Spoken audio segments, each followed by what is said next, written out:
Gerry Hutch, the monk, and Superintendent John Murphy. I'm just sick listening to RTE and the papers on about the acquittal of Gerry Hutch, who's known as the monk and who is alleged to be a high-profile Dublin criminal for a long time. That's what they tell us. And he was accused of shooting a man dead, or involvement in the shooting of a person dead in the murder of a man in a hotel in Dublin a few years ago. Now, the thing is, he was acquitted. He was acquitted by the court. And whether it's right or wrong, the high fact of the matter is we have a corrupt government in Ireland. The Garda Síochána is largely corrupt. The Garda promotion system is corrupt. Even 30 years ago, there was murders happening all over the place with IRA and everything else, but not all IRA. And there was a murder squad. And 90% of them were alcoholics. They were very heavy drinkers. And any young fella that joined the Gardaí and wanted to get involved in serious crime, you had to go with them every weekend and drink. And every night, drink till you fell, every night. It was a hard man's job. If you didn't go drinking with them, you weren't wanted. And that's just the way that evolved. And then there was a Commissioner, Larry Wren, and he abolished the murder squad, and there was a disaster because there was nothing to replace it. That the Plantier murder was one of the examples of that. He just took it away and thought that the local superintendents, who were really taillight policemen, would be able to investigate murders, and they weren't at the races at all. And a lot of criminals got away because of that, and a lot of murders were unsolved because of that. So I don't know how it is now, but Gerry Hutch got off anyway, and they would sicken you. I mean, they're really trying to divert the people's attention. I mean, there's a police force paid, there's a court system paid, all's they're paid, they're all at enormous expense, and it was up to them to put the evidence forward and to either convict or acquit, and I have no opinion on that at all. All I can say is that crime doesn't count in the voters' mind, and for our present government, it's low down on the list. And with the woke government in America, in Chicago, the whole shops have to close. You have to put locks on the men's underwear locker sales department of Walmart in Chicago. It's just total lawlessness there. We're moving in that direction here. Everywhere you get left-wing governments, like the Lightfoot one that's in charge in New York, they won't pay or not in New York, in Chicago, sorry, they won't fund the police. They're trying to defund the police, and they totally demoralize the police, and a total and utter mess. And here too, there's no proper law and order, nothing, and crimes are not being investigated. Many Gardaí who were doing crimes left because they couldn't bear to see the public let go to hell. The public can go to hell. You'd have a bigger chance of going to jail for calling a gay man him than you would of robbing a department store. This is the ridiculous nature of it, and the whole guards are all forced like the teachers to use all this woke stuff. It is absolutely mad. Anyway, another side to this, whatever the monk done, good or bad, it's up to the state to do its job right. It's up to voters to put in the people there, but the state will not appoint guards for the job. They never did that, and they never will do it.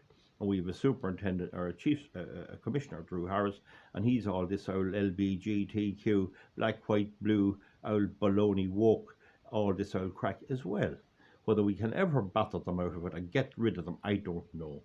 But one of the things that came out in the trial was that this Superintendent Murphy, who served a period in Cavan Town, and I happen to know him on that account, and he looked like a real gentleman, but he had serious financial trouble, and he must have owed money to Hutch or something, but he was given information or whatever.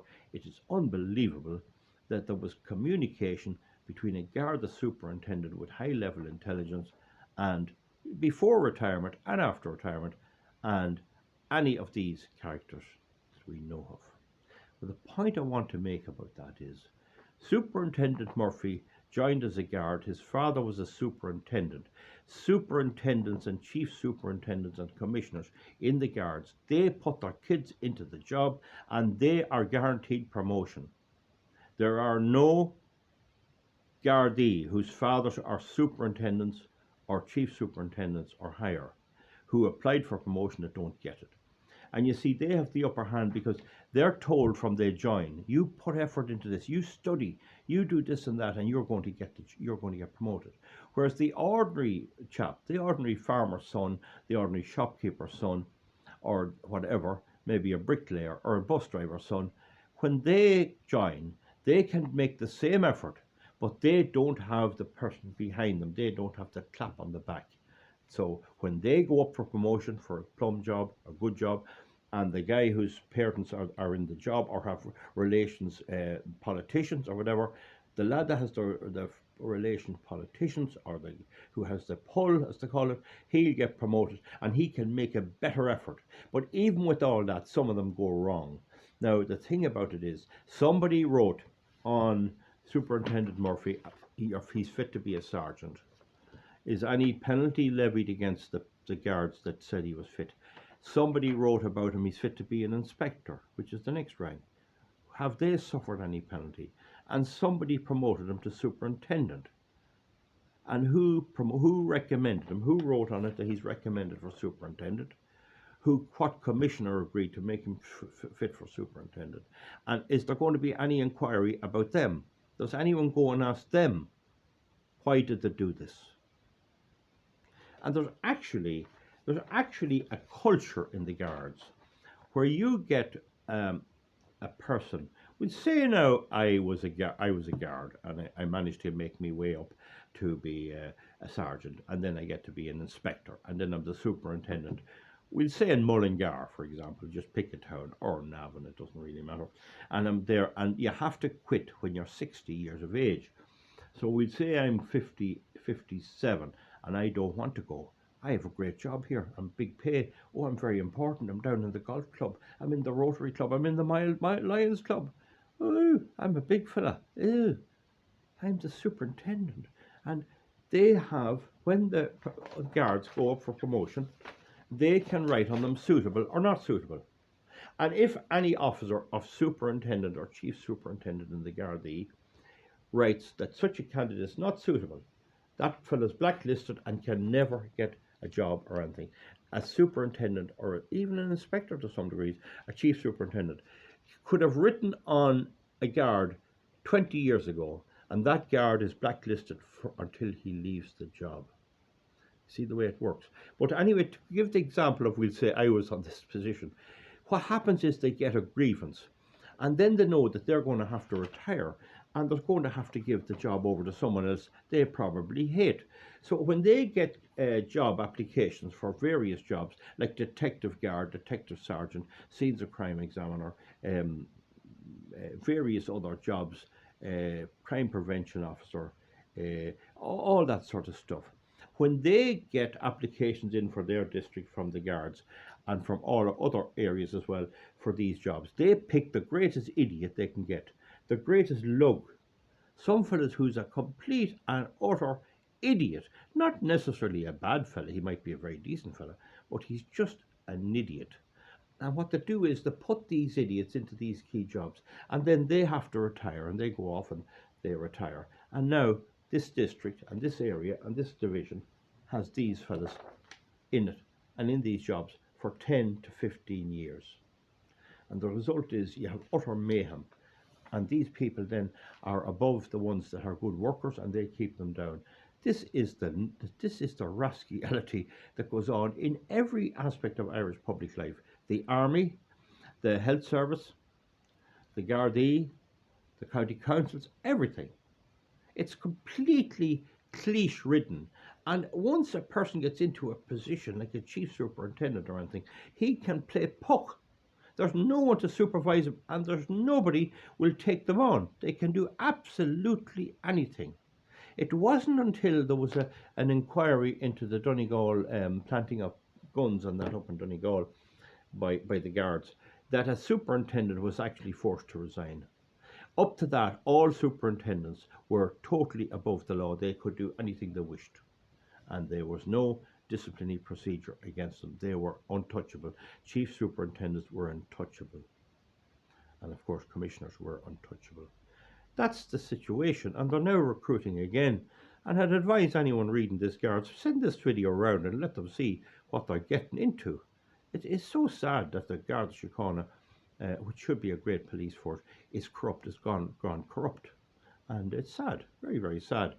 It doesn't mean that some people don't have good old jobs, and people that don't mind too much can get on very well, and sometimes they do well and all that.